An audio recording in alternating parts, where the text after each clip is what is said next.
Hey everybody, it's Janet with Crafting It Up in Creations coming at you today with another Dollar Tree DIY. This includes the Lowe's tiles. These are ceramic tiles that they have, and they come in various different sizes, but the ones that I used for today's is a reclaimed barnwood look, and it's $2.70 a square foot right now on sale at Lowe's. It's 6 inches by 36, but it actually measures 5.83 by 35.43. So I had them actually cut them in half in the store. So it's 5.83 by 17.75 in case you want actual measurements. Now this is the one that I made using the Dollar Tree, just the wood sign with the contact paper over it. And I did the whitewash over that as well. And this is the tile actually, and it's pretty heavy. It's got a nice feel to it, you know, and it's not really thick, but you know, it is tile material. So you will need one of those little foam brushes. I've got antique white and the apple barrel paint that is from Walmart, but it's only 52 cents for a bottle. I do use the Fix All adhesive. And then I do have these tool bench felt pads from Dollar Tree. And this is the one with the various sizes in them. There's 27 in here. And you do have to cut the little small circles apart. But there's one large piece in there. There's the smaller, longer pieces. And then the circular ones. This is from the Dollar Tree. This is their wall art, and it says, "Hope is an anchor for the soul." And it's one of my very favorite sayings that they have. But I also love this one with the infinity symbol, and it says, "I will love you to infinity and beyond," and it has love on it. And I just thought this would make just really good decor and not putting it on the wall. So if you lived in an apartment or anything, you know, where you don't really want to stick anything up there, this would be perfect. Now I also have those display easels as well. They came from the Dollar Tree. You get 2 for $1 in that like medium size, and they come in clear and black. Now I'm taking the apple barrel craft paint and just applying it to the tile and just rubbing it in. So you put a little bit of paint on there, and then you just keep going over it. You don't apply any more, you know, in the same area. And basically you just keep going back and forth with the brush. I even use a dry paper towel to take some of that excess paint off my brush. And then I realized I kind of needed some of that at the end. But I keep trying to paint it, you know, or not really paint it, but just dry brush right across that tile. And you really cannot mess this up. You just keep going back and forth till you get that desired look. And this actually dries pretty quick on that tile itself, but when you go to actually pull some of that color off of there, it'll even make this dry really quick, so you can apply this vinyl saying right to it. So this is my dry paper towel, and I'm going to rub over top of this white paint. Now the one I made for Mother's Day for my mom, I did this by accident because I thought that I just had too much paint in one area. You know, I went over an area too much, and I'm like, well, let me just pull some of that off of there with a wet paper towel or a damp towel, and then I'll just reapply the paint. So I started rubbing, and when I did so, it made it look more weathered, you know, as if this piece of wood was more aged, and it even went with some of the wood grain, and I thought, oh my God, how perfect is that? So this is just rubbing it with the dry paper towel, and you just keep going back over it until you get that desired look. Sometimes I focus a little more on those corners, you know, because I feel like that's where it would be more worn looking.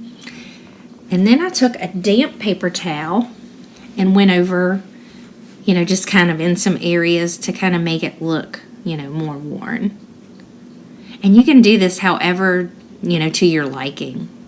I don't think there's any wrong way to go about this. It's just your desired look for it.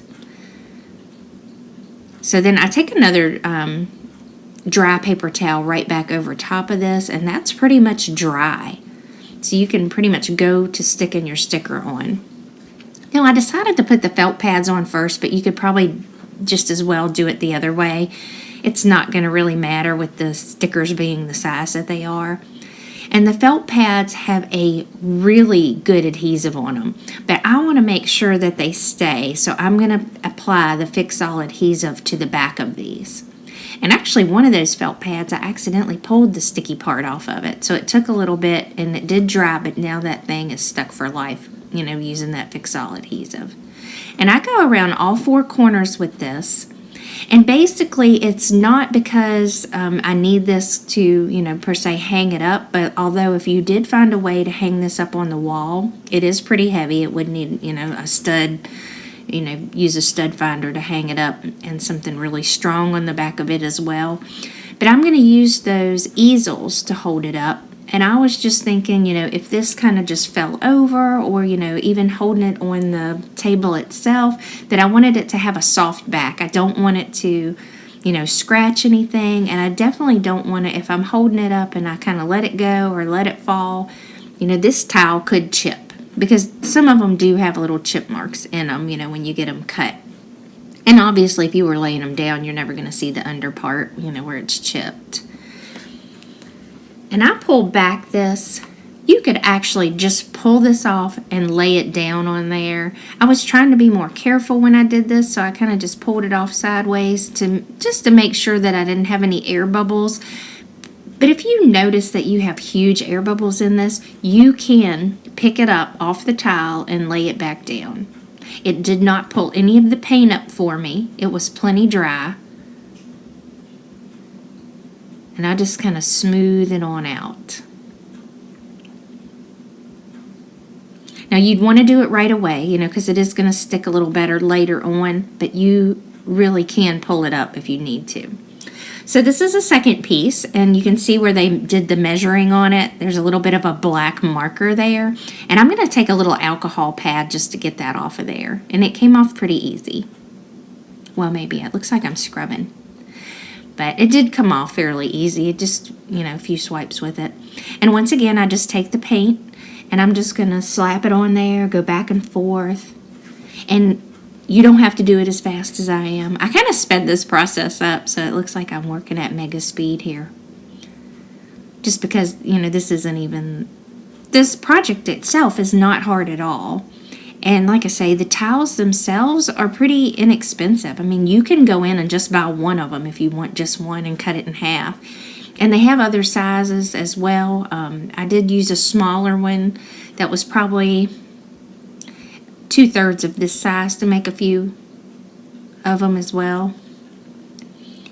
And if I think about it, I'll try to put the sizes of that in down below. But they sell so many different ones, and some look like reclaimed barnwood. Some just look, like just wood tile, or they're really pretty. I think they would look really pretty in a house. Putting them up like in a bathroom or something. Kind of give you that rustic look. And here I am just taking the dry paper towel again and just kind of going over that paint, giving it that weathered look. And Lord knows why I didn't just go ahead and get a bigger piece of paper towel, because I just keep fussing with it here for a while. But it looks really neat as you continue to kind of go over it with that dry towel. That weathered look looks so pretty. And if you're fortunate enough to find where some of that wood grain is, it follows right along with it. So I put the circular ones on the corner of this one, and then I ended up putting that long one right in the middle. And I kind of put it up towards the taller part, or the top part of it. I make sure that that's the top part when I flip it back over, just so that when I lay the easel on it, it won't hit the easel. And I probably didn't need all this. I tend to use those felt pads probably way more than you have to, even when I put them on the bottom of furniture. And this is one of my other favorite ones, and it says, "And the greatest of these is love." And it's really pretty. It's Corinthians, a Bible verse, but it's got that gold lettering on it. But Dollar Tree has so much to choose from. Even if you use the smaller wood blocks that they have, you can use like the faith, hope, and love one and just use, one of the words on those. You could make 3 of them and stack them together, or, put them on the mantle.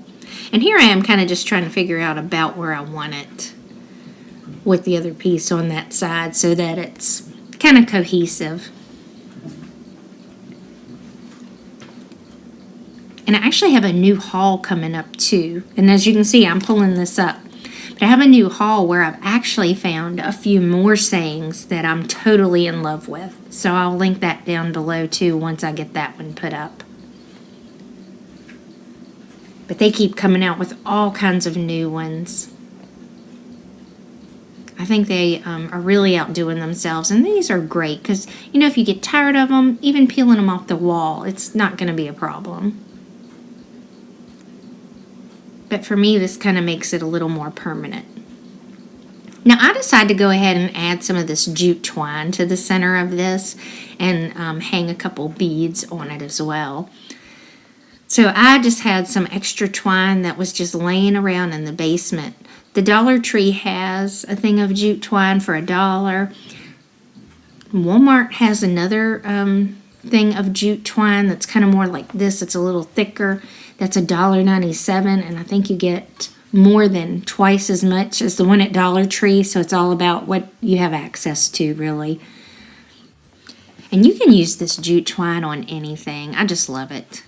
So I'm going to just wrap it around several times. I want to say 7 or 8 times that I went around the sign.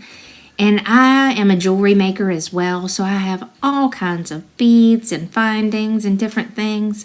And I end up picking out, you know, some seashells, some beads that kind of look like sea glass. And I've even found an anchor that's blue, that's just really pretty. It kind of looks like a turquoise bead. And I end up hanging those from the center of this plaque. And I've got so many different things to choose from. I collect stuff all the time. And those are just some of the little findings that I have.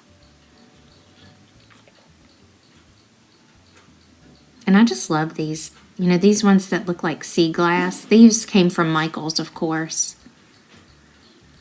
And I kind of slowed this down because I went through it really fast, the turtle and the anchor. And I put it on a head pin, and I turn that down with the P. I'm just always been a jewelry maker. I love making earrings and stuff like that. So this kind of just comes to second nature to me. If you'd like to see more of that type of thing, let me know in the comments down below. But I didn't get real detailed in some of this just because if that's not your thing. And certainly you don't have to add that stuff to this. You know, it really doesn't need it. But I used a pair of pliers to kind of cut off that head pin. And then I'm going to take that down into that P shape as well. And I think it just adds a little something to it because honestly, when I do things like this, sometimes I don't know when to stop, you know, when to just let it be. And this is a jump ring, and I'm just showing how you open that up. But I actually end up using a much smaller jump ring.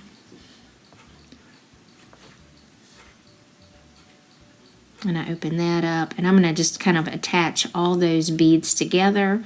And I'm going to stick it on a piece of that twine up towards the top. And I'm actually going to hold it in place with a little bead of glue. And so I end up using one of the anchors and one of the sea glass beads and one of the seashells on this. And here's the final product. These present very well. You can put them on a shelf, on your fireplace. You know, they just really look so pretty. And I love that reclaimed barnwood look. Thank you guys so much for stopping by. I hope you enjoyed the video. If you did, please give me a thumbs up. If you want to see more like this, hit the subscribe button. And if you hit the bell, that'll notify you either in your inbox or your smart device that I've uploaded a new video. Again, thanks so much for stopping by my channel. It means so much to me. Thanks for your kind comments and all the support and love that you all have given me so far. I really appreciate it from the bottom of my heart. Hope you all take care and have a wonderful day. Bye.